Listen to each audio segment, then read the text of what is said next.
Hello, everyone. Welcome to another episode of Film Seizure. I'm Jason Oliver, and I am joined by my two co-hosts, Mr. Jeff Arbuckle. Hello, Jeff. Hello, Jason. How's it going? Doing pretty well, pretty well. And I'm also joined here by Chuck Pink Moore. Say hello, Yeah. Chuck. Hello. Yeah. Hey, how you doing, buddy? Hopefully you got that name from this movie and not from Reservoir Dogs.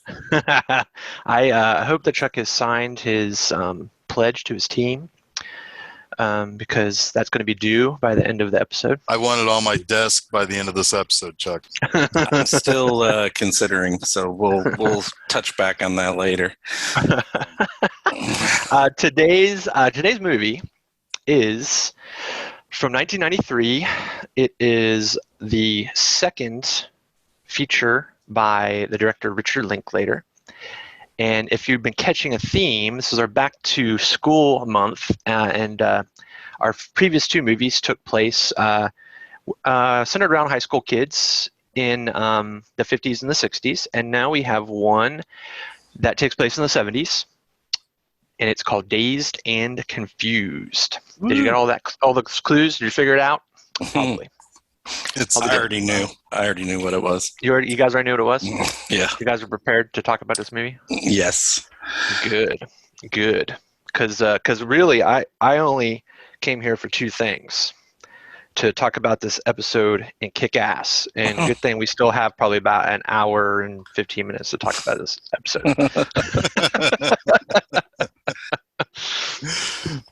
I'm going to kick ass during the episode. Yes. Double duty. Yep.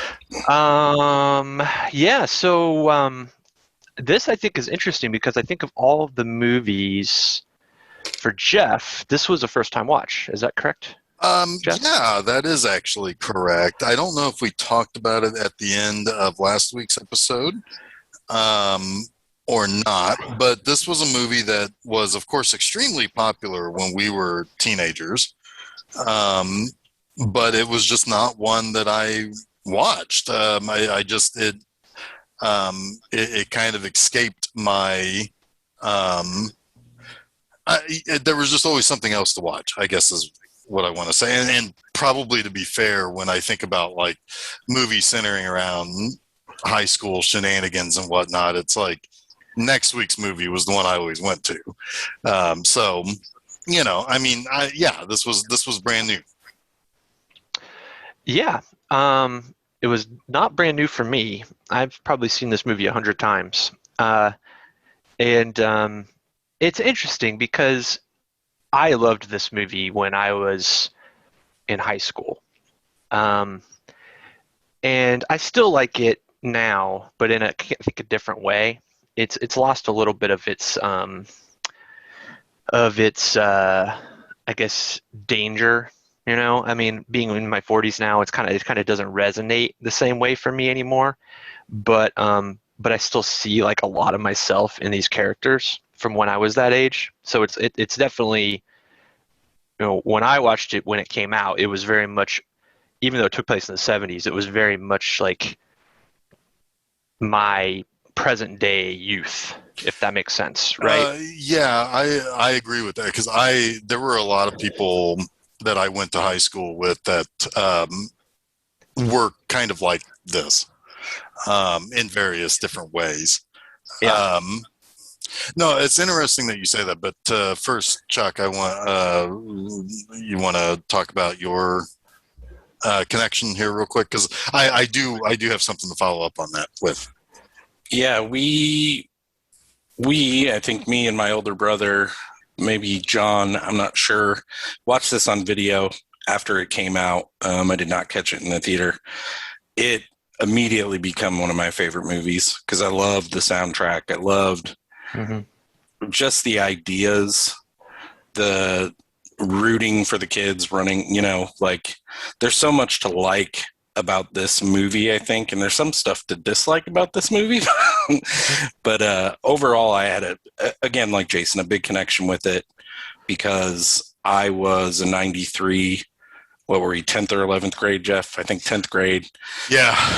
So we were nearly the incoming seniors, right? So it was kind of close to I'm a little sad that I didn't get to chase kids around with the paddle when I went into went into my senior year. But no, really, I enjoyed this movie a lot back in the day.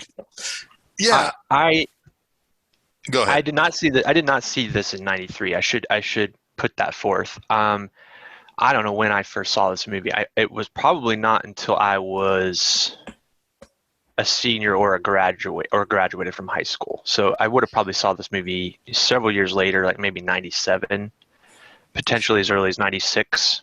Yeah. Yeah. Chuck, just the theatrical release date on this was September of '93, so we would have been juniors by then. Yeah.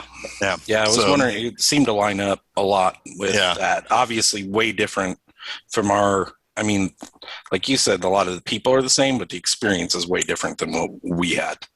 Yeah. So yeah, this, like we had said, this was a first time watch, and it's kind of interesting to hear what the two of you were just saying, because I don't know how much I like this movie, to be honest with you. There are things in it that I very much like, and there are some, like Chuck said, there are some things in this that I very much don't like. I have some very, very serious issues with a vast majority of this cast. Like the actors? Or the characters. Okay. It's just I mean, again, maybe it's, if I'd have seen this when I was 17 or 18, I would have had maybe a different connection with it. Seeing it when I'm 44, I've got a connection to the soundtrack. I mean, it's like this doesn't really resonate with me, but there's kind of there's an underbelly to that, to where, like, I would have hated to go to that party. Like, just the person that I am, I wouldn't have wanted to go to that party. I would have been just anxious all the time. I would have been one of those goofballs like Adam Greenberg and what's the other guy's name? Anthony Rapp. Those would have been me. And but like, still at the same time though, it's like, I do like Jason London in this. I think he is a character that is very, very much one of the things that I really, really did like. Mitch, the other lead character, I really, really liked him too. I was rooting for him. But like, yeah, there were a lot of characters in this where it's like, oof, it's like, get them away from me. Well, I think it should be understood that Richard Linklater wasn't trying to make a movie necessarily that was full of likable characters. Well, fair enough. He was making a movie about his high school experience. Sure. And right? And the thing is also, it's like, I will totally cop to the fact that I enjoyed watching the movie. I don't know how much. It's like, if I had watched it when I was a kid, I probably would have said, "Oh yeah, that was a fun movie," and maybe watched it 20 years later, but not much in between. He didn't even like the fact that it was marketed as like a stoner comedy. He never really thought of it as a comedy or about stoners. It was just that pot was an everyday thing, so it was going to be in the movie, right? So the marketing and kind of the presentation of the movie was not in line with what he was trying to convey at all. Sure. And it's really not a comedy when you watch it. I mean, there are funny things that happen. Sure. In it, but no, it's like, I would say that even like, there's really only one true comedy in this month that we're doing. And that's at the end. Wait. Right. Yeah. The rest of them are, three of them are kind of slice of life of these kids. Funny things happen to them. But it's not really geared towards comedy. And then one is pretty heavy drama. So yeah, I mean, like, no, I can definitely. And it's interesting that you gravitate. Not interesting. It makes sense that you gravitate towards Pink and Mitch, because both of those characters are based on Richard Linklater. Yeah, right. They're him as a senior and him as a freshman. Yeah. Almost like him as a senior telling him as a freshman Yep. what to look out for, what to do, what to get right. Absolutely. Yeah. Absolutely. Yep. And that makes sense. Do you think Linklater touched his nose that much? When he was... I know, or his hair. Yeah, it's hilarious. It drives me nuts, man. I'm going to try not to be obnoxious about all the anecdotes I know about this movie because of the oral history book that I read. But there is a funny moment in the book where the interviewer told him that there was a drinking game for him when he touches his hair and touches his face, and he's like, "Oh my God, no one should ever do that. They'll die." That's fantastic. Yeah. He's pretty self-aware about it. And it was a debut for him, he didn't really do a whole lot after that either, but a lot of the actors in this movie were just local Austinites. A bunch of them were. And then some of them they cast out of LA and New York. But most were pretty much unknown. I mean, weirdly enough, Mila Jovovich was probably one of the bigger names because she had done Return to Blue Lagoon before this. But everybody else is pretty much a nobody. And Mia, sorry. She has like 2 lines in the entire movie. Yeah. She barely says anything. Yeah, she kind of did that to herself. So there was a script for this movie, but there was a lot of improv too. And Richard Linklater is very much a collaborator with his actors, and he wanted them to also kind of workshop scenes together. And bring them to the table. And her character, and the guy who plays, what's his name? Her boyfriend? I can't remember. Kevin Pickford. Sean Andrews is the actor, plays Kevin Pickford. Apparently they were just royal terrors on set. Nobody liked them. They rubbed everyone the wrong way. They were intimate during the entire filming of the movie, and obnoxiously so. And essentially, Richard Linklater just kind of got the sense that they weren't jiving with everyone else, and he drastically reduced their roles as the movie shoot progressed, because they kind of were their own worst enemies. Which is funny because, I mean, she is a relatively big star now. Yeah, she is. They actually got married. She was underage, and they got married in Vegas. Her mom had to go track her down and get the marriage annulled. Yeah. So it's basic. So what? Did they pull a Last Picture Show on this or something? Yeah, kinda. Actually, interesting. Yeah, that's pretty funny. No, In fact, just one more thing about that. Matthew McConaughey, his character wasn't really supposed to be as prominent. But he was very clear that he had, even though his character is extremely creepy, had a charisma about him, right? And he ended up kind of filling the role of Pickford throughout the rest of the movie. That's why it's him at the end of the movie on the football field and not Pickford. Yeah, I found that kind of weird because it's like everybody knows that Matthew McConaughey in this movie is playing a guy. I think they even joke that he's like in his 30s. Yeah. Well, Adam Goldberg and Anthony Rapp do. They joke about it when he's trying to hit on Marissa Ribisi. Yeah. And and it's like that guy's like 30, and like it's so funny because it's like, it's kind of funny because like back in the mid to late 90s. I had a friend that we worked at the video store together, and we went to high school together, but we worked at the video store and we hung out all the time because the rest of the people that we hung out with either went off to college or got another job, or and they were basically working 9 to 5 or whatever. So he and I would hang out, and he had a friend who was like, and like at the time we were like 18 or 19, and he had a friend who was like 30 or something like that, and just always hanging around. And it was just like, it's one of those things where it's like, he wasn't nearly as creepy as Matthew McConaughey in this, but it's like, I could definitely like appreciate, it's like, oh yeah, that's, I don't even remember his name now, but it's like, oh yeah, that's him. He just hangs out. yeah, he's 30. Yep. But yeah, so yeah, I mean, like, these are kind of like what this movie is really basically just like a bunch of little vignettes, really. Yeah, I mean, it's honestly, in many ways, the same formula as American Graffiti. To maybe not some of the same subplots, but very similar. And they do the thing at the end, Chuck, that you asked. Do any movies do that anymore? Dazed and Confused does. They do the where thing. You're right. where they show the picture of the actor and tell you their name. Yeah. Yeah.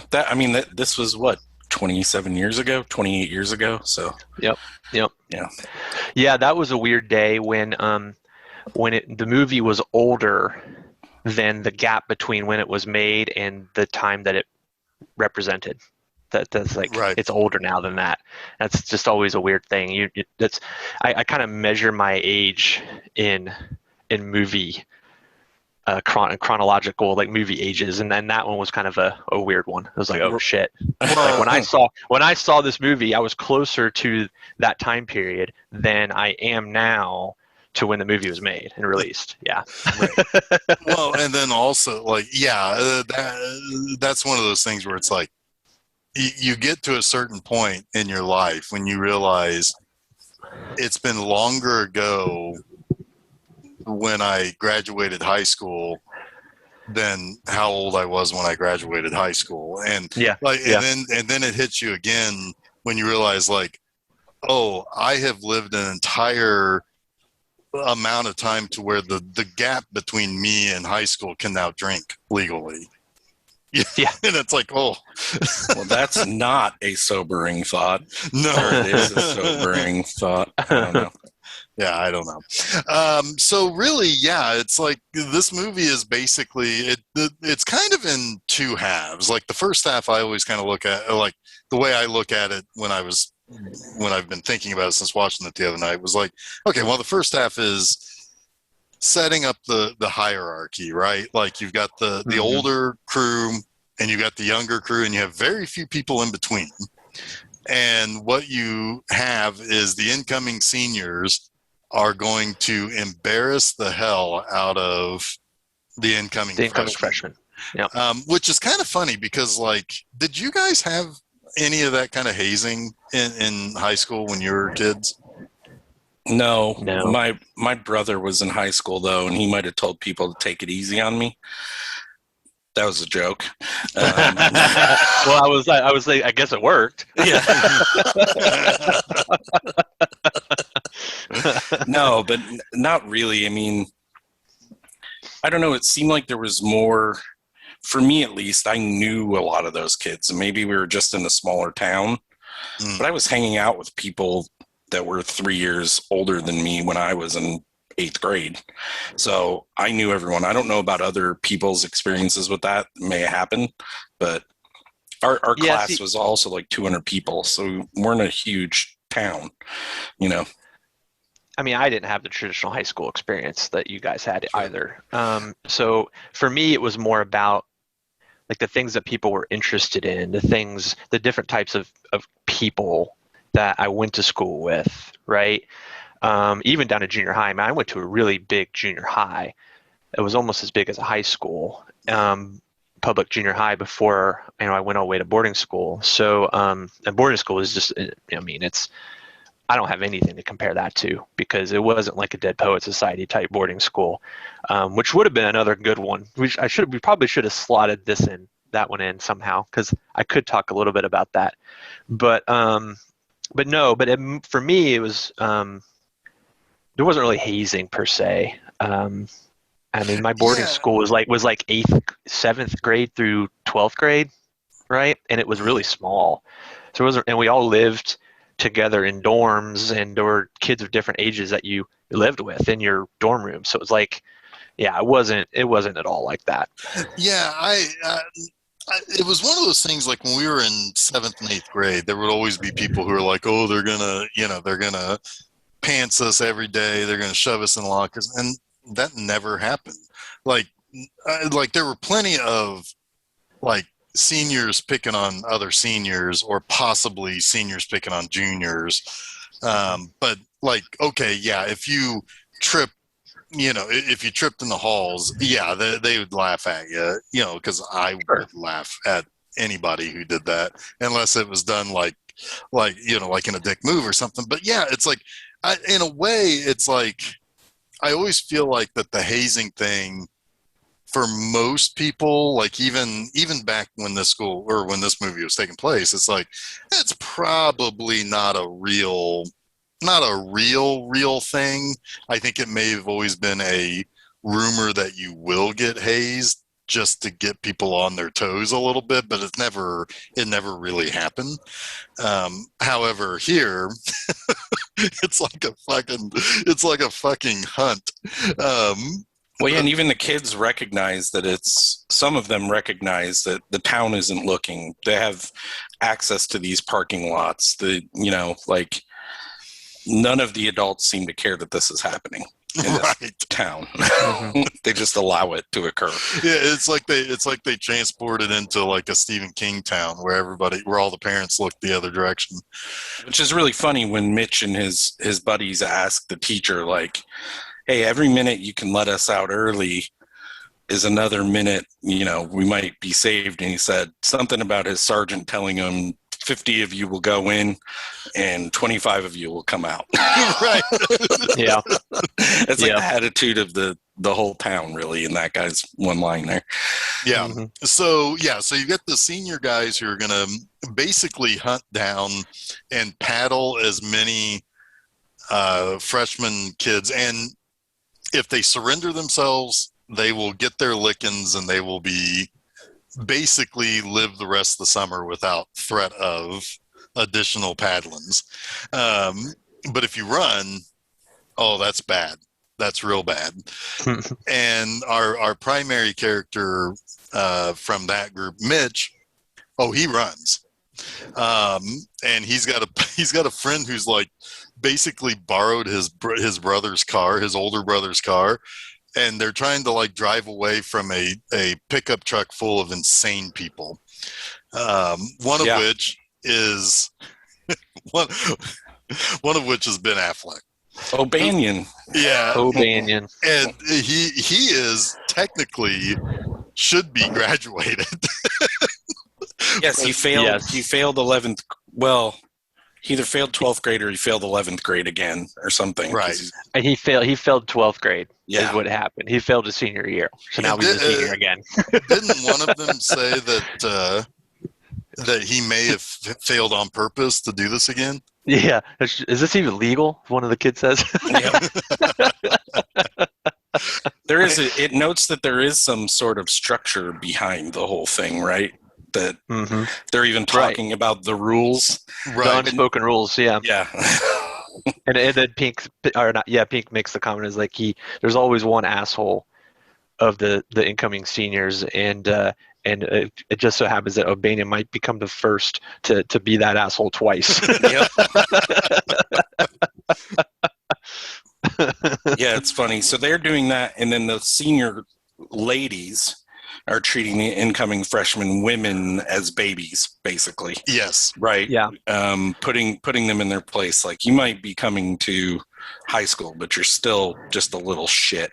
Yeah. And the meanest character besides O'Banion in this whole movie is Parker Posey, but she is wonderful. Like, the way she plays the bitch, for lack of a better word. I mean, she's just a bitch in this movie, right? She's a cartoon. Yeah. Yeah. She's like, you love us, smile. She's just so. I have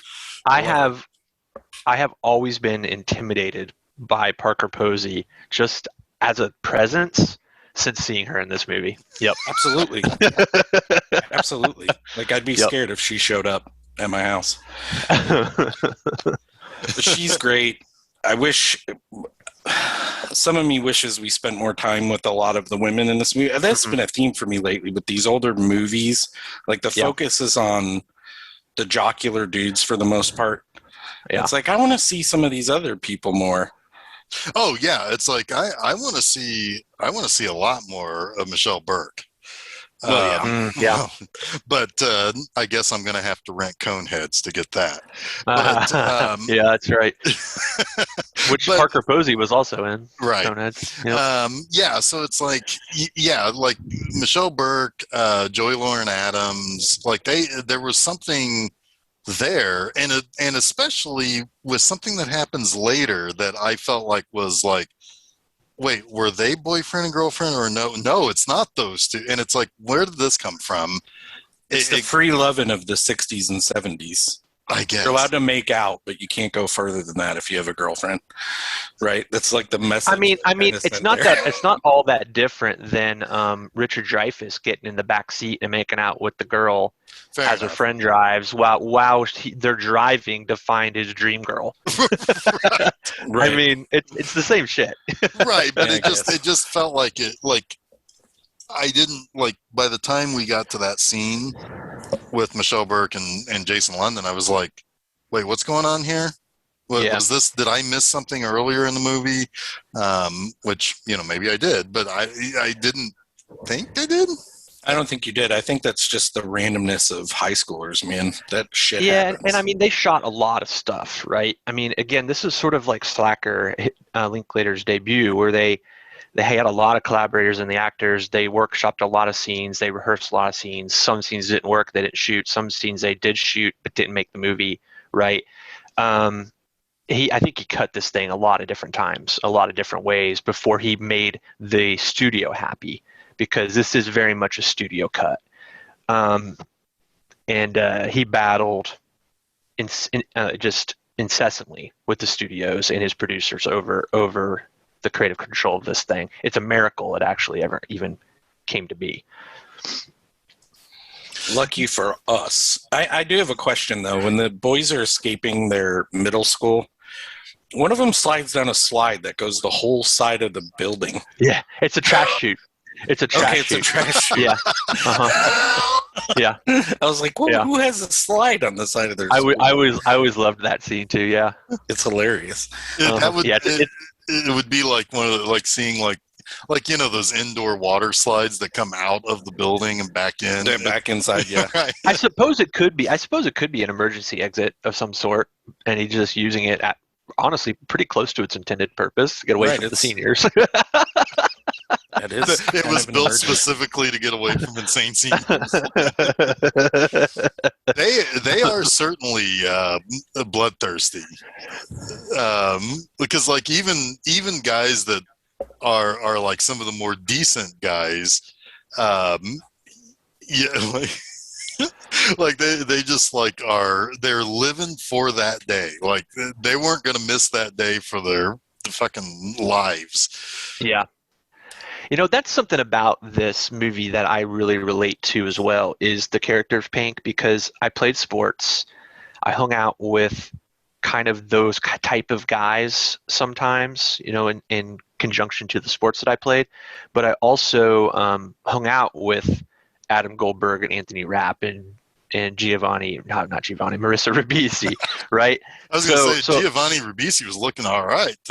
and then I I mean, also that is kind of his started twin. hanging out, and then I also started kind of hanging out with the music nerds and the potheads too. So I I was very much like him. Me too. I was going to say yeah. that at some point here is the same experience. Like, I hung out with the people that were seniors, that were the nerds, or you want to call them the cast-offs or whatever. They weren't popular in their grade, but I hung out with all the popular kids in our grade and the stoners. A lot of the people in our school, the popular ones, were stoners, but kind of, I guess, like this movie. Yeah. I think everyone smokes pot in this movie for the most part. yeah. It's either you haven't had the opportunity yet, like Mitch, Right. or you do it. But yeah, similar situation is all I wanted to say to you, Jason. Yep. Yeah, I always kind of found like try to be as much in the stick to the middle lane as much as possible, and there was no way for you to be hunted down and paddled in any situation. Right. Right. You just make yourself relatable to everyone. Yeah. Exactly. Yeah, That didn't keep me from getting in fights, though. Like I didn't some get in the fights. I never I got had in a couple fights. doozies. I had a really good one too. but I've probably told the story on here. Have I ever told the story about the drinking fountain? I don't know. I'll tell it again I don't know anyway. if I've ever. It's a high school story. So I dated this girl in like 6th or 7th grade. Her name was Kim, and then we became really good friends after we, ended it. Well, she started dating this other guy named Lou, and then she broke up with him, and he wouldn't leave her alone. This is like 7th grade, I think. He would not leave her alone. So in the lunchroom, I went up to him and I was like, "Hey, you need to leave Kim alone. This is, it's been enough already. You got to stop." So when we left lunch, I was at the drinking fountain. He came up behind me and he pushed me, and I turned around and I hit him once. He fell on the ground. I jumped on top of him. I was going to hit him again, and then I got tackled by my 70-year-old English teacher, Mrs. Pepe. Mrs. Pepe? Yeah, her name was Mrs. Pepe. She tackled me. I spent a lot of time in Mr. Carreri's office. He was our, what do you call that when you go to detention? He was our detention officer. I was good friends with him. That's neither here nor there. He wore velour jogging suits all the time. Okay, continue.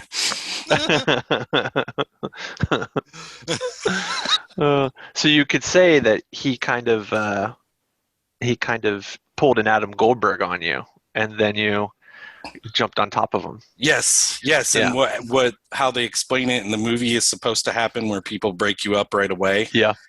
That's what actually happened. That's what actually happened. Yeah. I didn't sucker punch him though. He pushed me first. Right. He was the Adam Goldberg. Yes. You were the Nicky Cat. Yeah, but he didn't get any punching on me. That's all I'm saying. He just pushed me. Look at Chuck flexing. He didn't get the punching on me. No, it took a 70-year-old woman to bring you down. Oh man, she hit me hard too. So she bodied you, is what you're saying. Yeah. Saved me from probably really hurting him, so it was a good thing because I was pissed.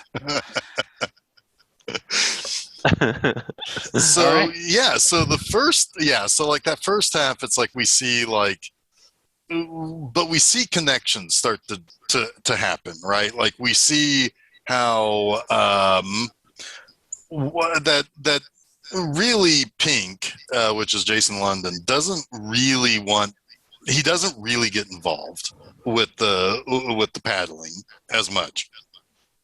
In fact, I think he only takes one shot on Mitch, and it isn't even a real shot. It's not even a real shot. It was basically to break it up. He's kind of reasonable. He's a reasonable guy. Yeah. Right. And so, but so we see. You can tell he's not really a joiner of things. Right. He's not a follower. He very much follows his own personality, and again, he's not someone who's going to make waves. He kind of wants everyone to. He's affable. Sort of coexist. He's very affable. Yep. And he, and meanwhile, on the other side of it, we have the girls, where kind of Michelle Burke is also that kind of affable person who, she's friends with Parker Posey and Joey Lauren Adams and Renee Zellweger, who are all involved with the I guess Renee Zellweger's in this movie. Yeah. Blink and you'll miss her, but yeah, she's in there. And that's the other girl that I'm thinking. Is it Siobhan is the other one that's kind of involved with the ladies hazing the girls, and Michelle Burke makes friends with is it Kay? It's Kay, isn't it? Sabrina. No, it's she makes friends with Sabrina. Oh, okay. Kristen Hinojoso. Okay. Josa. So she's also Mitch's older sister. Yes. So she wants everybody to take it easy on Mitch, but in the meantime, she sees somebody in Sabrina who is kind of she almost seemingly is having fun with this whole thing. Like she's not. She's just kind of taking what's going on and just kind of like, hey, get it over with today and it's over with. And there's kind of a coolness to her that Jody, who's Michelle Burke, is picking up on. Yeah. So she's like, hey, there's going to be a party later tonight why don't we come and pick you up? And she's like, oh, that'd be cool. Meanwhile, later on, the same kind of parallels happening with Pink and Mitch, where he's like, hey, why don't you hang out with us tonight? It'll really show those guys that you kind of hate right now that you're not bothered by it, and it's going to win you some points. Be a pretty cool move if you showed him it didn't bother you. Yep. And as it really kind of turned out, it did.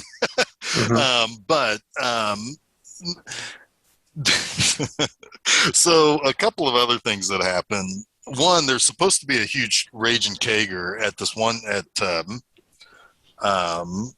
Kevin's house, but his parents or his dad gets a whiff of that going on, and it's a pretty big whiff because the guy who's supposed to be bringing the kegs has shown up like 2 hours early before his parents have left to go out of town for the weekend. So the party's off, and I do like it that everybody still tries to go to the party. Yeah. Oh, that's great. Because, it's like back then, how are you going to tell everybody the plans changed?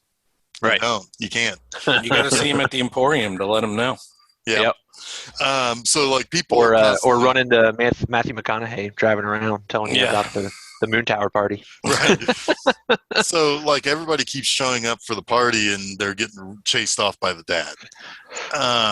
But then the Mitch and his friends are have a baseball game that night, and Mitch is like their star pitcher or whatever, but he is he's got something on his mind because Ben Affleck is at the game and with his buddies, and they are they're giving him shit while he's pitching because they're all there with their paddles just waiting for it. Just drinking beers in the stands. It's hilarious. At which point Ben Affleck yells at him, "Get your head back in the game, Kramer." And I would very much like to have that happen to me at some point by a drunk, belligerent Ben Affleck yelling. Yeah, he must have been a Texas transplant, huh? He wasn't from there originally. No, and then that's why he failed. He misses all of his Southie friends. Young David Spade comes over and tells him, like, just get this last out. Yeah. Yeah. I mean, he in this scene with the baseball cap and everything, I'm like, that's David Spade. He totally does. David Spade. Yep. He's like, let's just get this last out and worry about what happens afterwards. Right. And Mitch, he wins the game and then he basically takes one for the team. Yeah. Yeah, because everybody goes out the other way and gets away because everybody's so hyper-focused on Mitch. Yep. Yeah. Thanks a lot, older sister, for telling them to take it easy on me.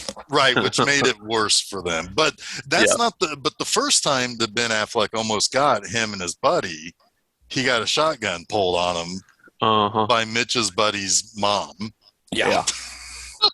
Who she is the one adult in the town who is not cool with the hazing. Well, you don't do it on my property, at least. For sure. Like,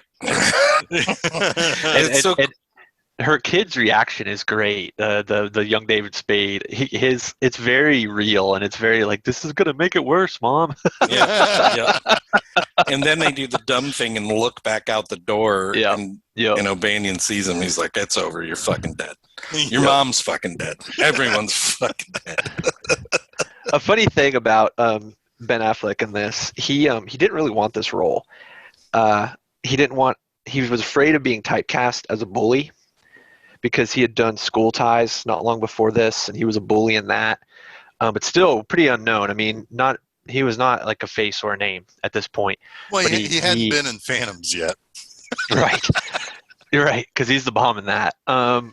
But he took the role because it was a job, and he was so glad he did because he learned so much from Richard Linklater. He said, "The director I am today is directly because of what I learned, and learned for the first time in starting on that picture," which is kind of cool. Yeah. Very cool. At the Yeah. same He was time, he was also really pissed when they dumped the paint on him for real. Like he was pissed because I don't finally think got he his was paint job. Yeah. That ADR line is kind of funny. Yeah. That's what he didn't know that was going to happen. He did, but I don't think he realized like the consistency of what it was because I think it was real paint. Yeah. Damn. Yeah. At the same time, we had Adam Goldberg and Ribisi. I can't remember what is it. Mike, Cynthia, and I can't remember the other guy's name. Tony are riding around, and Adam Goldberg is having like a progressive breakdown as this movie goes on. He's consistently getting worse. But the scene when he first says that he just doesn't want to help people like he thought he did. Yeah, he said he hates people and that he doesn't want to be a lawyer. And then Tony's like, "You're not gonna go to law school? What are you gonna do?" And he's like, "I want to dance." That's like a famous line from this movie. Yeah. It's so funny. It's a little bit out of character for how Goldberg is the rest of this movie, but it's really funny. He's wound real tight. Yep. Yeah, because it seems as though like I took that as it was a joke and they just cut away because there is no answer to the question that he had at the time. Right. And it's almost rhetorical but he just it's probably an improv. Yeah. Right. That they threw it in there. Yep. But yeah, because they smash cut away from that line, which is like, you know, the perfect comedy edit there. But yeah, yeah, because he wanted to go to law school to then work for the ACLU, but then he realized as he was like someplace and he saw some poor people, he's like, I don't like these people. I don't want to help them. So I mean, at least he's being honest. I mean, yeah. But they're all pretty brainy, that group. They're articulate. They talk about big things that are happening in the world, like the Warren Commission and things like that, right? They're definitely the brains, but they're also kind of like, you know, why shouldn't we have fun? We're seniors now, you know, we get to partake in some of this stuff too, and they kind of begrudgingly move each other along, right? Yeah. Like they sort of like team up on each other to say, you know, we should go to the party. We should go to the moon tower. There are things that could be fun. They even go to the Dog and Suds or whatever. And Anthony Rapp is like, oh, this is disgusting. Why am I here? These fries are soggy, you know, but they're still doing it. Right.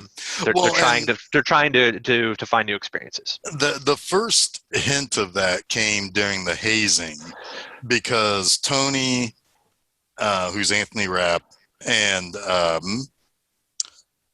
Mike and Cynthia are just kind of hanging out watching the girls get hazed. And Jody brings Sabrina over, and what they're supposed to do is they're supposed to propose to a senior guy. And one of the girls brings over a girl to one of the football players, and he's like, well, what are you going to do for me? And they'll say, you know, anything. And so it gets pretty lewd because like he wants to find out. It's really gross. Yeah, he wants to find out if she spits or swallows, and like he gets chastised for it too. His girlfriend gives him shit for it. Yeah. Right. Was Siobhan his girlfriend? I'm pretty sure. Yeah. Okay, because they were drinking beers later too. Anyway, and she was the one who made the premature ejaculation joke about him at the end. Okay. Yeah. Yeah. And so, but then Jody brings Sabrina over, and she's like, "All right, propose to Tony." And Tony's like, "Don't like. I think it won't," because he's like, "No, don't do this. It's like this is embarrassing, and it's right. You know, it's belittling or whatever. It's like just you know, and it turns out to be kind of sweet because it turns out that Sabrina kind of likes Tony, and I think it was Mike who's like, "Hey, she's into you." And later, when she finds them at the party at the Moon Tower, like Mike and Cynthia are like, "Yeah, let's get out of here," which is, you know, it's like kind of forcing him into interacting with this girl. And it turns out they really like each other, which was kind of a sweet, angle of the story. Although the girl who plays Sabrina looks very young compared to Anthony Rapp. She was 14 or 15 at the time. She was very much a freshman. Yeah. And he was a little older. Yeah. And also Anthony Rapp is very gay. He's not a straight man. Oh yeah, I was gonna say, because he ended up being like in Rent and other things too, right? Yeah. He became famous for Rent. I think he won a Tony. Yep. Yeah. Yep. And that's just a few years after this. It looks like. Yeah. So, but no, I mean, like, because, and I think that there was, I at least in my headcanon, it's like Jodie realized that was the right person to bring to the right senior. Yeah. And I think that was kind of exactly right. Yeah. Much like she's always looking out. Right. And much like how Pink was, it was right for him to kind of take Mitch under his wing, even though, I mean, on the metaphysical side of it, it's, of course they're going to be, but yeah. And I think that's kind of where, you have that scene where they kiss at the Moon Tower party, right? And it's sort of like you feel like these two should be together because they are kind, but then she kind of gives him shit for having a girlfriend, right? It's like, that's enough. So then they walk away from each other, but you do kind of get a sense that maybe these two are right for one another. But at the same time, there's no reason to think that Joey Lauren Adams isn't right for Pink either. No, but she's definitely more of one of the mean girls, though. She's like a little bit. She's palled up with Parker Posey. She's a little Siobhan, bit. and she's kind of like the female version of the guy who did make the lewd comment, who wears the overalls the whole time. Was that Dawn? That's Dawn. Dawn, played by Sasha Jensen. Yeah, she's kind of the equivalent of him because like you can tell that there's something just kind of good about him. Like he's not a terrible person, but he's also willing to kind of go there also. Well, he is a little bit more of a typical 17-year-old guy. Yeah. We all said stupid whereas Joey Lauren Adams isn't like on the level of Parker Posey, but she's kind of like her acolyte. Sure. Well, I mean, you kind of get attracted to the if you're kind of predisposed to want to be a popular kid, you're going to be attracted to the popular kid, even if they're horrible people. Yeah. I think Mean Girls taught us all that. That's so fetch. I think now is when we meet old. Oh my God! Why can I never remember his name in this movie? McConaughey's character. Yeah. At the Emporium. It's Wooderson. Yeah, Wooderson. At just think Woody Harrelson, because Woody Harrelson and Sean and Matthew McConaughey are like the same people for me in their careers and roles. So his last name's Wooderson. Woody Harrelson. Okay. Woody Harrelson. Wooderson. Chuck, your response to that. Okay. Yeah, that's just a little insight into how my brain works. Okay. Chuck was not impressed. Woo! Anyway, they're playing one of my favorite songs ever at the Emporium, and I think this is the first time I heard it, and I fell in love. Bob Dylan's "The Hurricane." Oh yeah. I was like, what the hell is that song? I have to have it in my life. Because in '93, I didn't know a whole lot about Bob Dylan yet. You heard a few of his more popular songs. And then I learned the story of the hurricane, from the song. It was pretty crazy. But I just love that song. I could listen to it over and over again. But we meet Woody Harrelson.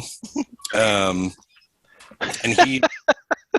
he's basically the town, the American Graffiti version, a little bit of the race car driver guy. Oh yeah, I could see that. Yeah, I mean, he sticks around town. He's a little older than everyone. He's not a terrible person, but he's still I don't know, maybe he's a little more terrible than American Graffiti guy was. It's been too long since we watched that. I forget his name, but he works in the town. He never left. He talks.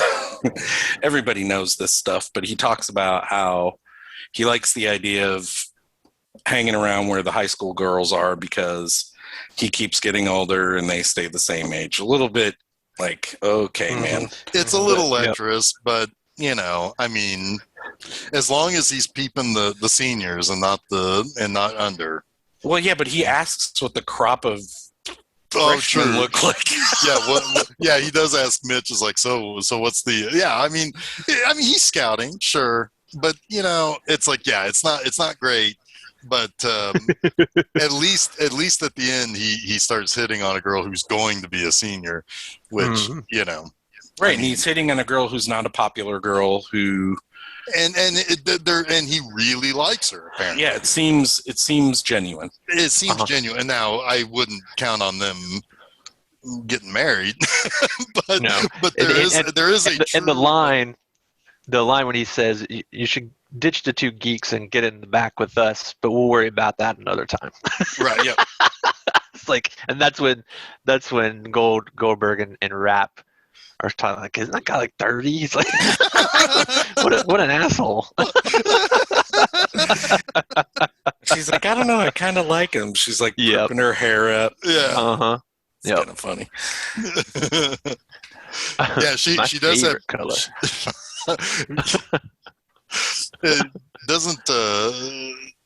Doesn't Pink also say later? It's like, oh yeah, that color looks good on you. Yeah. Oh yeah, red looks good on you. Yeah, red looks good on you. That's it. Not favorite color. Well, she's also got like a bitchin' afro. So she. I almost thought for a second it was Heat from So I Married an Axe Murderer. But no, because she's got like a pick, and she's picking it, kind of teasing it and everything, and it's like that's awesome. That's some mad pick skills. Some mad pick skills.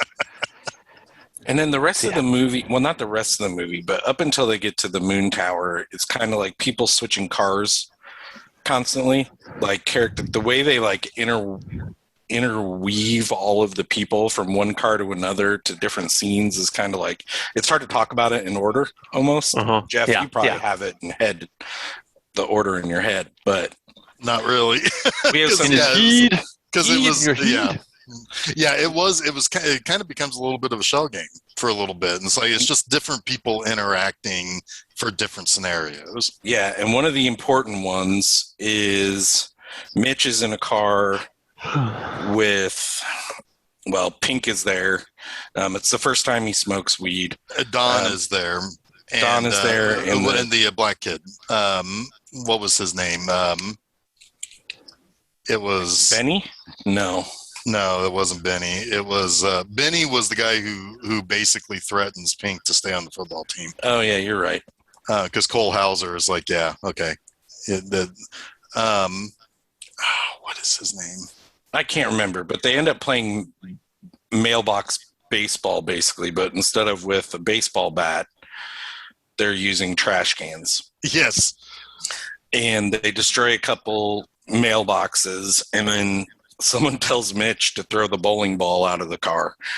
And instead of just throwing it out of the car, he throws it into the back window of a city vehicle. And everyone's like, oh, shit. It's one of the funny reactions in the movie. Everyone's like, oh, my God, I can't believe Junior, because one of the characters calls him Junior all the time. I can't believe Junior did that. But in the end, they end up... Melvin's the Jason O. Smith. Melvin. Yeah, and I'm not even sure he's actually in the car at this point, because at this point they go to pick up a six-pack, and there's too many fucking characters in this movie. There's a lot of characters in this. I think it's Don, Sasha Jensen's like, I'm going to go grab a six-pack, but I need you to watch out for me, Mitch. And he kind of jokes with him like, oh, I'm going to pay for it, don't worry. And then he runs out and a car pulls into the parking lot, and it's some old man who noticed them destroy his mailbox. I like the reaction of I think it's Pickford. He says give him money for the beer. He's like, I pay for the beer, man.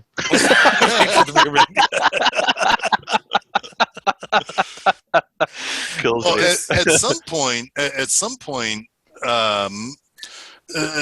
point, Don shows up in a car that the entire trunk is beer. Yes. Yeah. And Cole Hauser is really worried about them wasting them on anyone. Oh yeah, he is beer hoarding. He gives one to Hirschfelder, who they have just beaten up while David Spade and his other friend are hiding in the bushes. And then, which again, it shows a little bit of Don's like kindness, right? Yeah, it's like, you took your lickings. Here you go. Right. Yeah, he's over it. He's following the game, or whatever you want to call it. O'Banion's taking it to a totally different level, right? O'Banion's going to get someone killed. Yes. Yeah. Well, he's straight going up to kill maniac. somebody. Yeah. Yeah. But then O'Banion walks up after he admonishes him for getting rid of a beer, and he's just pissed off, and he just throws one and breaks it. And they're like, "Hey, man!" Well, O'Banion does that, yeah, and then Cole Hauser immediately says, "That's another one." That's what I meant. Beer. Yeah. O'Banion comes up and throws it. Yeah. But it's kind of funny how nice people are with their beer in this movie. Like when they have the pool game and Mitch goes and gets a 6-pack, like for, what did you say his name was, Jeff? You just mentioned him. Melvin. Yeah, when he gets the 6-pack for Melvin. Melvin lets Mitch keep the change and basically gives the whole 6-pack away. Yeah. Yep. Like the whole entire thing. Like, when would we ever like that? We're like, I guess you could have one of my beers. Well, first, a couple of things here. You guys drink expensive beer a lot. No, we didn't back in the day, though. I know, wouldn't give them away. But back in the 70s, those beers were probably, what, $3 a sixer? Yeah, but that's the same cost as a $7 sixer when we were buying them. I guess, I don't know. But anyway, I do feel like maybe it was kind of the community pot kind of rule, right? Where it's like, hey, if you give, somebody will give you one back later anyway. So what's the point of ordering it? That's kind of what I felt. It's like it's his turn to buy a round. And I think if we think about it like this, Cole Hauser later is pissed at Pink because he's thinking about quitting football. Because he doesn't want to do what's expected of him. And Hauser's like, man, I've been doing this all my life to get to this point. You're fucking me if you leave. And then fucking all of us. It's not just about you. Right. But he puts it on a personal level to where it's obviously he's talking about what he wants. He doesn't share his beers. He's a selfish prick. Yeah. Right. So, whereas again, when he has the same conversation with Dawn, it's a little bit more measured. It's a little bit more reasonable. He makes essentially the same argument, but he's also putting forth his concern for Pink and wants Pink to also make the right decision for him. Right. Sure. Yeah. And then at the end of that, Don's just like, yeah, okay, cool. Whatever. Yep. I mean, that's your thread, right? Randall Pink's Floyd, like, kind of meandering through the movie. Yeah, he's twisting and like he's intertwining all of these various characters into one story. There's a really missed opportunity, I think, for him to talk to Mike, Tony, and Cynthia, because they are the smart people in this movie. Like, it would have been nice for Pink to have a conversation with them about his crisis. Right? Because they would have been able to offer him probably a bigger picture. I mean, he kind of does. I mean, it's earlier in the film when he shows them the thing that he has to sign, and you're right. And Adam Goldberg calls it neo-McCarthyism, and Andrew Rapp says, "Neo-McCarthyism, I like that."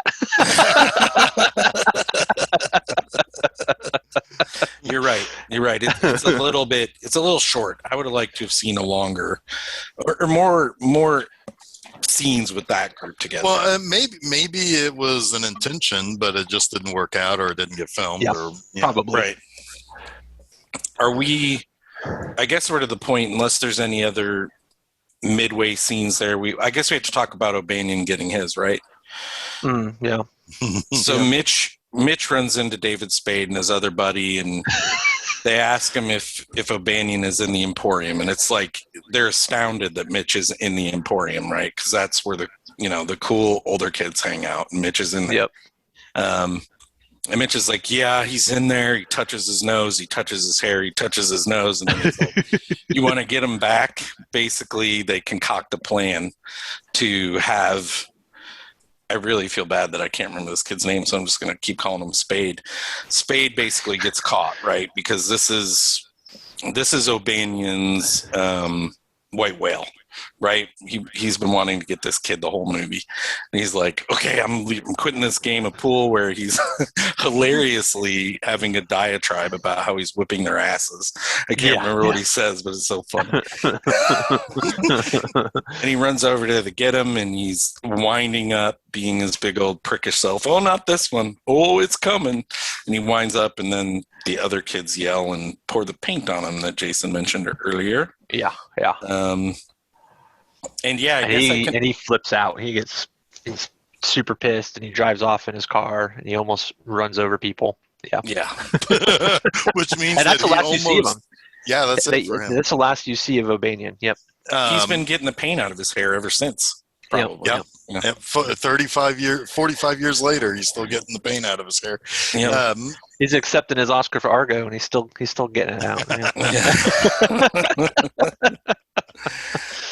Affleck's not really gray. It is weird. It's just paint. It is weird that in his acceptance speech for Argo, he talked about how he was still hunting down, those kids, and he said, "David Spade, I'm coming to get your ass." And then they played him off, and that was the end of the Oscars that year. I also feel badly for Hirschfelder in this movie, because he's getting there at the junior high dance, right? Oh, yeah. He's getting there.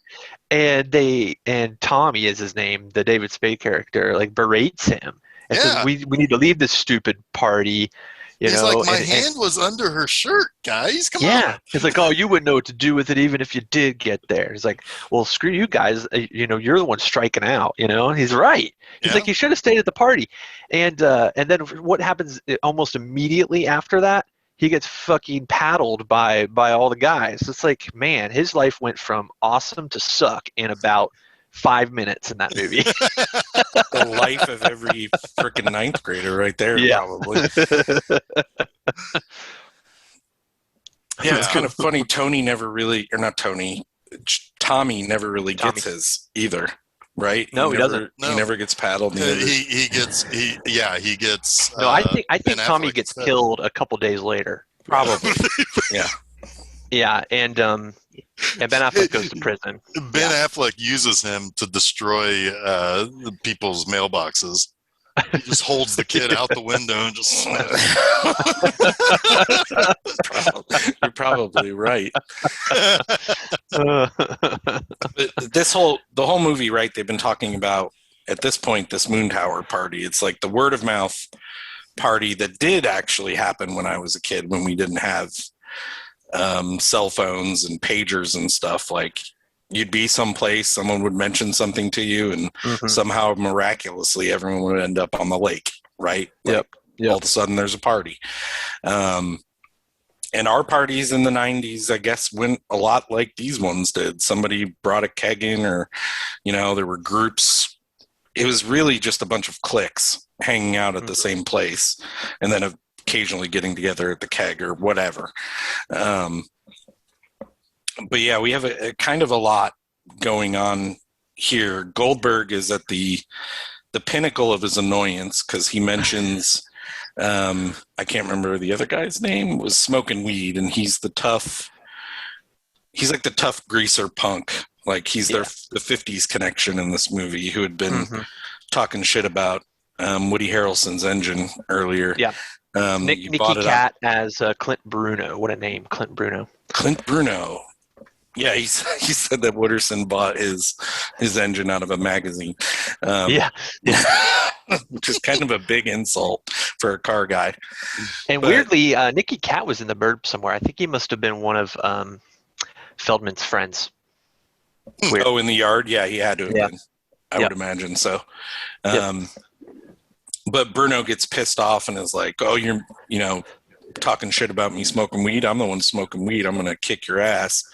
And of course, Randall Pink kind of breaks it up right at that point. But Goldberg's in a tailspin now. Oh yeah, now all he wants is to fucking punch that dude. Yeah. We'll show him who's fucking manly.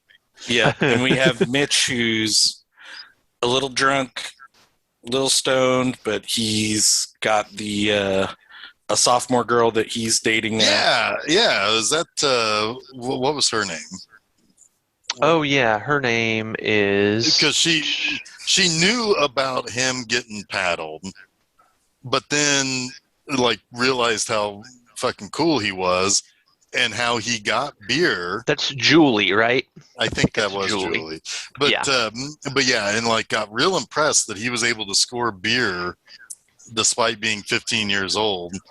Yeah. Which was a pretty smooth move by just talking like a, Oh, what he did? Well, I wanted to I mention like that this. scene because he essentially he picks up on Wooderson.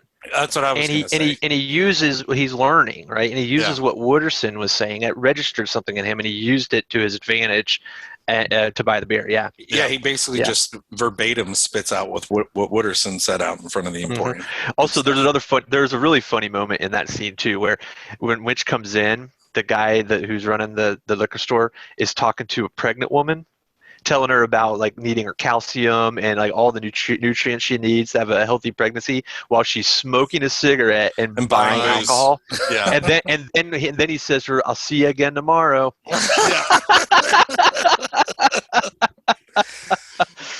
That is funny. Oh, the 70s. Yeah. So like, and everybody's giving him advice on what to do with this girl, because everybody realizes like, hey, that girl, I think she likes you. And at one point, I think Jody tells him Don at one point says, just tell her you have other things going on if she wants to hang out with you. And maybe I'll see you later. Yeah, maybe I'll see you later. Yeah. Sounds crazy, doesn't it? It works. It's not bad advice, honestly. But it's maybe not what a freshman kid wants to hear. Yeah. But I think even Jody had given him some sort of advice at some point too. And then later it's like, of course, some of the other guys, I think it's Cole Hauser, who's like, are you going to fuck that girl or not? Because if you're not, then come, let's get out of here. It's either him or Melvin. Right? I think Melvin says that. Yeah. I don't think Melvin says that. Melvin is the there. one who calls him over. It's like, hey, freshman, come here. Yeah. Oh no, that's when the Mitch says maybe I already have, and Melvin's like, oh please get out of here. Yeah. But it's all, I mean, like it's. But then that's when Pink goes back and it's like, all right, this is what you're gonna do, and basically coaches him up, and it fucking works, man. He spends the rest of the night with that girl, and they're making out in the field later. Except when he almost dies on the moon tower. So there's still blood. You can see it. Yeah. They say it only hurts the first couple times your head hits the rung. And we haven't mentioned Slater too man. much in this movie. I have to think he picked up some of the role of the guy that you said was, I can't remember anyone's name. I'm so sorry. Pickford. Yeah, I have to think he picked up. Well, Slater definitely made himself a star. I mean, he is the reason this movie is billed like as a stoner comedy because of his character. I mean, he plays the prototypical stoner type with the theorizing and the articulator. Yeah. Why do you always say that? Women don't want to hear that. Check you later. He was also in Argo. Shotgun. He was also in Argo, and he was just token behind the curtain at the Oscars while Ben Affleck was threatening children on the stage. Yeah. And he was on like CSI shows forever. I mean, he's 24 also. Yeah, he made a pretty good career for himself. He's a good actor. He was in Empire Records. That was another movie that he was pretty famous from. Not a movie that I like that much, Oh god, I hate that movie. but but yeah, he was pretty popular there for a little while in the mid '90s. Yep. Yeah, definitely one of the, like, the trailer for this has him talking about George Washington being an alien. I remember that. One of the reasons I wanted to see this movie was because of that trailer. And that scene's kind of funny when he's talking about George Washington being either an alien or in with aliens, however he's describing it. Or Well, when it's a little when bit he of was talking about, both. or when it's like they used to grow fields of that shit, man. And he says Martha Washington is She's a hip lady. Yeah. She's a hip lady. Every She'd time have a he'd come bowl home, ready have a for big him. When fat he, bowl waiting for him. I love it. And he's the one. He's the one that's telling Mitch the story about the kid who had I think 2 beers and fell down the moon He's like, tower. how many have you had? It's like 4. I think he says 4. He's like, oh, you're dead, man. You're dead.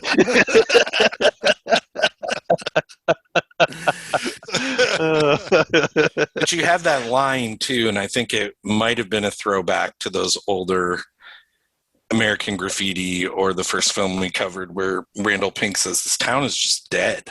Mhm. Like, look at the town; yeah. it's just dead.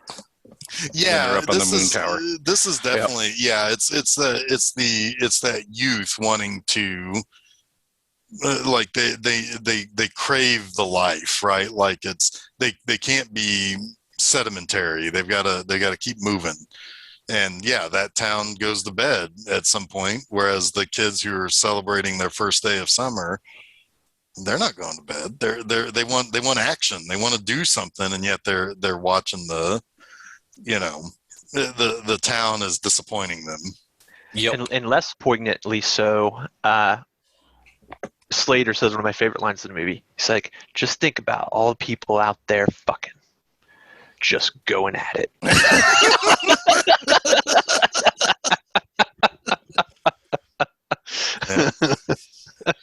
That's true. That is true. But then I love when you see Slater real quick. When they don't even have dialogue on him, but he's talking to people, he's doing the thing. Like, he is so into that role, it's outrageous. everybody knows a guy like Slater, right? Yep. Like, at least when you were in high school, you knew that dude who just floated through. He was always in the background, or always. I don't know. It's just funny. He's a great character. Yep. But then we have really what culminates the party, and this is Goldberg deciding he's going to fight Bruno now, right? And he goes up behind him, he dumps a beer on his head, he turns around, he punches him once, and he's expecting, as I mentioned earlier, everyone to come in and break up the fight, but that doesn't happen. He gets pulverized. He gets absolutely pulverized until Wooderson and Pink basically come and save him. Yeah. And then we see that the keg is dry and everyone starts to, like, basically meander Disperse. Yeah. So his keg's dry, man. That's it. That's when everything ends, right? Mm-hmm. But Mitch goes with his girl and he's making out outside her car.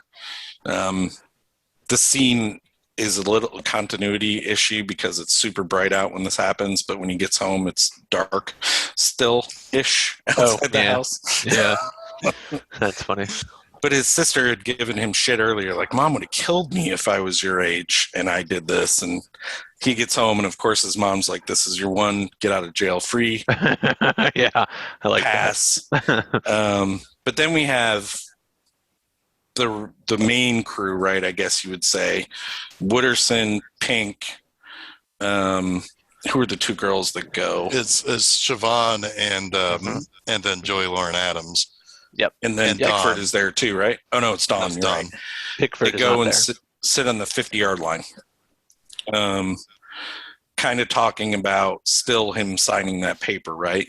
Mm-hmm. And because I think Matthew McConaughey brings it up again. Like, everybody that interacts with Pink brings up the Well, sniff. So I think Pink throws him the long pass and to go get papers out of his glove compartment, and he ends up coming back with that document. He hasn't signed it. And Pink even said, "Everyone's brought this to me today."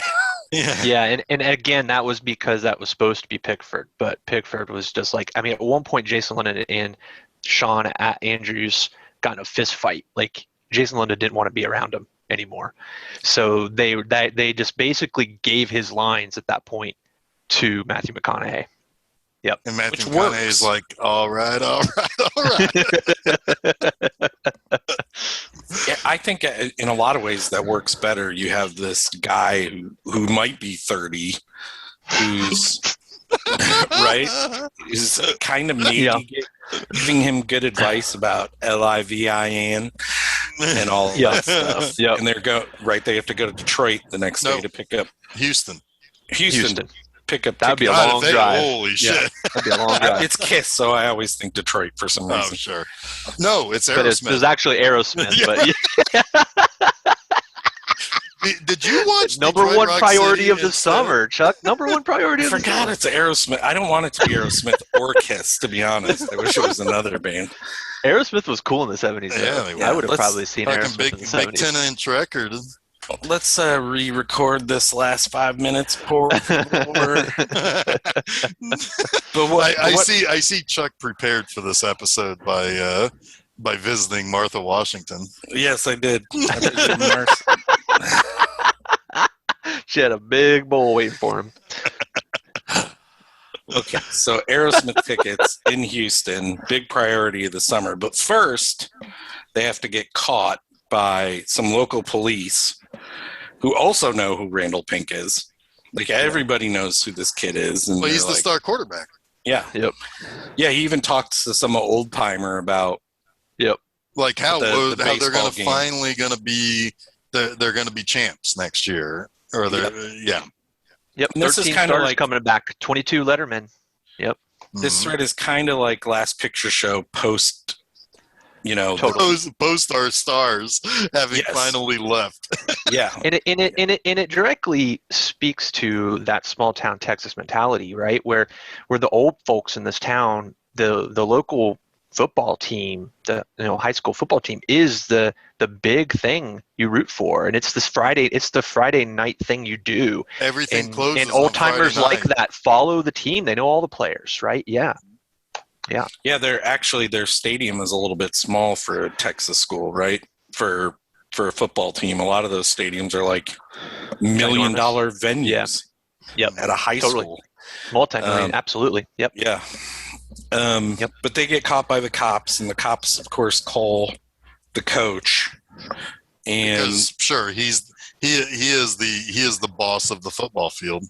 Yep, he is. Well, we needed this moment, right? We needed Randall Pink to have his final say. His final say with the coach, which is basically, I forget what he says before he walks away, but then he says, I may play football, but that's I will the last never thing sign he says. this. Yeah, he says something right before that and starts to walk away, and then he pulls the paper out and does that. Well, he says, well, right now we've got Aerosmith tickets to buy, number one priority of the summer, and then he starts to walk away, and then that's when he says, yeah, maybe I'll play ball, but I'm never going to sign this. Crumples it up, throws it in the truck. Yep. Yeah, and you get the feeling that Pink won this, right? He can play football next year if he wants to. Oh, yeah. The coach ain't going to bench the star quarterback over this. He just wanted to exert control over him. Yep. And he may have it for all the other players. He doesn't have it on Pink. Right. And there's a little bit of he's got power and he knows it, right? Mm-hmm. Because he is the star quarterback. Yeah, he means more to this town and to that school than who's the. Well, he means more to them than honestly they mean to him. Sure. Yeah. Sure. Yeah. So he's going to go do his thing. And like he said, he may play ball, but he's going to do it his way. Yep. Right. Yep. Yeah. So the movie ends with because at that point that's when we see Mitch and the girl making out, and he comes home. That story ends nicely. And then they're trying to figure out, it's like, all right, who's gonna go to Houston? And it's going to be, basically, it's just going to be Matthew McConaughey, Joey Lauren Adams, and Pink, I think. Yeah. And it ends with basically the open road. Yep. He's getting his third wind. Yeah, he's getting his third one. I don't know if they made it to Houston.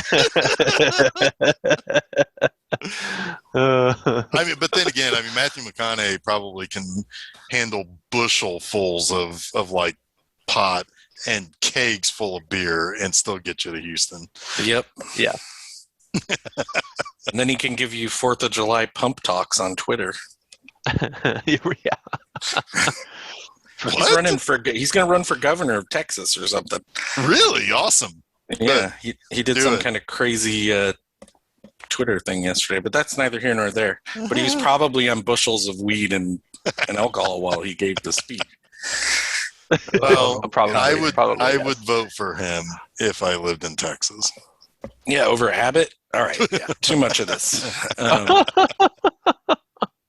Well, the only thing I'm not so sure about on his I mean, one of the things he is going to have to do on his platform is he does have to give Ben Affleck the opportunity to paddle all the children that he wants.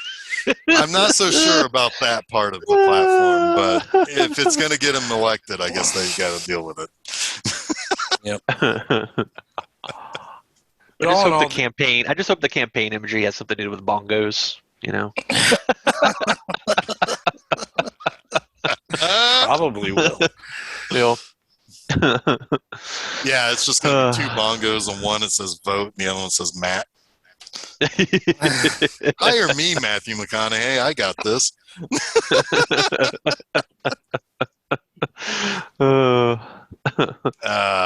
Anyway, yeah. No, I don't know how much I really like this movie. I don't know when I'd see it again.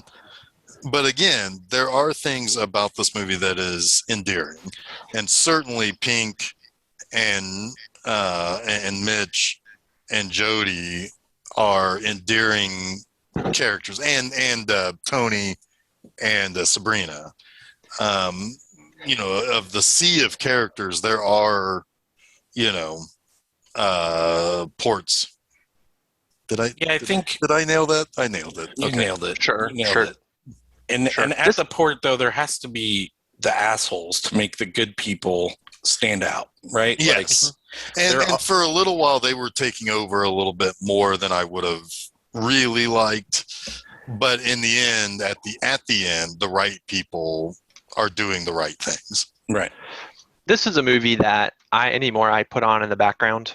And when I'm, don't really want to pay attention necessarily to something, but I want something familiar that I can listen to, because a lot of the dialogue is just so ingrained in me. It's almost like Pulp Fiction that way for me now, where I could probably, with the movie, recite a good 2/3 of it. So it's just comfort. It's like a glove, a glove that just fits for me. Do I think it's a great movie? No. Is it an important movie to me? Yes. And I think that Richard Linklater would probably say something along the same thing about this movie. He hates this movie because it represents only pain for him because of the experience of making it. He loved most of the kids and everything, but it was just studio battles. Like he has almost like PTSD from it. But again, it's like an exorcism for him, the whole process of it, and it feels a little bit like that. And it's interesting that it is a cult movie now, and kids of this age are still discovering this movie and getting something from it, some catharsis. They're seeing something in themselves in some of these characters. They're understanding a little bit more about it's not okay. It's okay to not have everything figured out right away. And that's an important message for kids in high school. There's a lot of pressure to grow up too fast and be the person that everyone thinks you should be. And nothing will stunt your growth and maturity more than that, than listening to people like that. Well, because what ends up happening is that it ends up, um, you end up, you have no way to express your frustration at that point. When you're constantly following the path that other people want you to be on, you're kind of bottling up your own personal stuff. And that's, I mean, it should come as no surprise here that all 5 movies that we cover have an element of this being the person that it's not always the main character, but it is some expectation for you to be something that you that somebody else thinks you should be. And that's it's a very common thing for kids to have to deal with. And it's unfortunate because I don't know if that's ever going to really change. Yeah. Right. Yeah. Because I think parents will always expect things out of their kids that, and sometimes maybe, and Chuck, I mean, I'm sure this is where you expect your kids to be the perfect, the perfect student or the perfect, what do they still give citizen awards or They citizen do. grades? Yeah. But you expect certain things out of that. And when it doesn't meet that, you are disappointed. Now, where it changes is how that's handled. And most parents don't handle it very well. It's movies like this, or movies like any of these this month for that matter, that always make me slightly regret something I've done as a parent, but also makes me feel like slightly proud about other things I've done as a parent. Because putting my children through this lens, and they're not this old yet, they have a lot of growing yet to do, and I'd be lying if I said I haven't made mistakes with my kids and expected too much of my kids. But these movies kind of center me a little bit as a parent. Like if you think about, I tend to think back to my youth, right? As obviously you would when you're watching something like this, if you're engrossed at all. And it makes me remember those feelings. And then I guess I try to apply them to being a parent, but it's also not that simple. Sure. Right. You do need to guide your children. You do need to have aspirations for them. So there is a lot of gray area, I think. There's a micro and a macro aspect to parenting. Yeah. Yes. And you have to kind of sometimes paint in broad strokes, but other times you have to really zero in and correct behavior. Sure. Yeah. Right. Yeah. I don't know. This movie will always have a soft spot in my heart because of the timing, because I saw it in 93, because I was almost a senior. So, but much like you, Jason, nowadays I'll probably watch it once every other year or every year, but it's not something I like delve into anymore or pay strict attention to. Right. Except for the other day when I watched it. Yeah. I mean, I'm more fascinated these days in Richard Linklater as a creator and where this movie fits into his career and the maturity of him as a director, right? And that is interesting to me. And that's a lot of what the oral history book that came out last year is about. And the people that were involved and the friendships that came out of that. And I love production stories, and that's a really interesting one. It was very unique. And it was very much a shoot where he learned a lot about the director he wanted to be and what he had to do to actually make a career in Hollywood, right? And that's interesting. It's an excellent book. Melissa Mates, I believe, is the author. If any of our listeners are at all interested, I highly recommend it. It's called All Right, All Right, All Right. Unsurprising. Yep. And I'm surprised it wasn't called, I keep getting older, all these books are the same length or something. Yeah. Woo. And most of the people involved take part and were agreed to be interviewed. Notable exceptions were Mila Jovovich and Sean Andrews. Unsurprised. Unsurprising, yeah. Yeah. What was one of the things I do, I mean, Richard Linklater is his record on Rotten Tomatoes with critics is pretty stellar. Yeah. Of his 19 films that he's made over the last 30 plus years, only 3 are quote unquote rotten. Do you Where guys does everybody want some land on that? Because 88%. That's not one that I like too much. I didn't really like it too much either. It's a bit of a rehash of this, obviously. The three that didn't achieve fresh were Bad News Bears and Fast Food Nation back to back. Okay. At 48 and 50, and then Where'd You Go, Bernadette at 48, just a couple years ago. That one I've not seen. I did see the other 2. Before Sunrise has the coveted 100%. Yeah, that's not surprising. Before Midnight has 98. That's his second best. Yeah, the Before trilogy is really, really, really good. I forget who it was that, it's almost like Jeff, you probably know stories about Malcolm McDowell and Stanley Kubrick, right? Where Malcolm McDowell looked at Stanley Kubrick as kind of a father figure. He developed a really intense love for Stanley Kubrick during the making of A Clockwork Orange. And then after the movie was made, Stanley Kubrick kind of just, didn't really stay in touch. They didn't have the relationship they have. It was like devastating to Malcolm McDowell that, that this intensity couldn't continue in their relationship. And there's a similar kind of story. A lot of the players in this felt that way about Richard Linklater.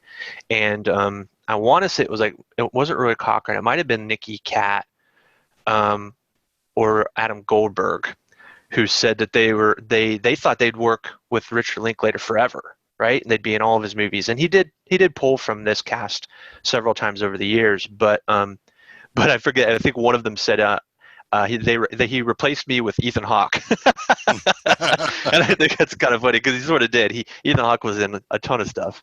It's got to be Goldberg joking around. I think it was Goldberg, yeah. But yeah, I'm looking at his filmography right now, and there's movies in here I forget that he even directed. There's so much disparity in the types of movies that he's made. I haven't seen a lot of them in looking at the list, which is interesting to me considering how much I loved this movie. And especially in the 90s, I would attach myself to directors and, watch everything. I guess I do that now too, but back in the 90s, if anyone I loved put out a movie, I was there, even if I didn't like the subject. Linklater, for some reason, Linklater, however I should pronounce it, I didn't follow, oddly. Man, I really, really like Suburbia.